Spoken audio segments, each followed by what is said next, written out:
Luke 23.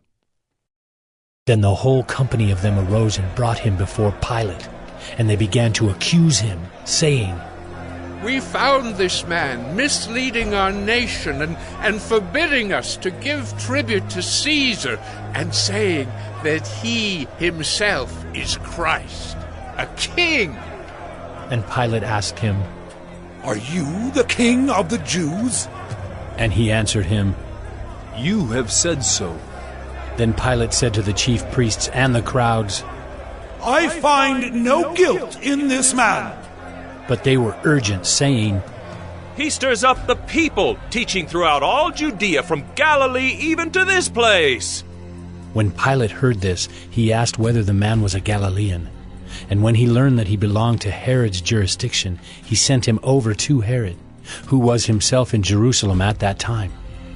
When Herod saw Jesus, he was very glad, for he had long desired to see him, because he had heard about him, and he was hoping to see some sign done by him. So he questioned him at some length, but he made no answer. The chief priests and the scribes stood by, vehemently accusing him.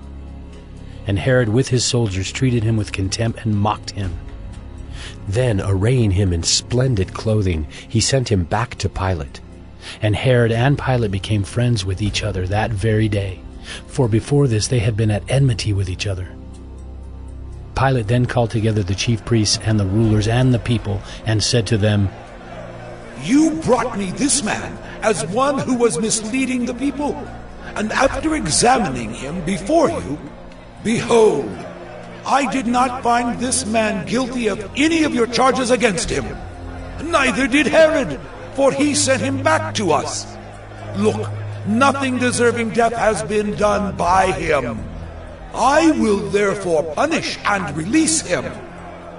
But they all cried out together, "Away with this man, and release to us Barabbas!" A man who had been thrown into prison for an insurrection started in the city, and for murder.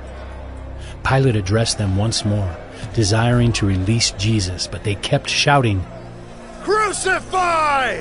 Crucify him!" A third time he said to them, "Why? What evil has he done? I have found in him no guilt deserving death. I will therefore punish and release him."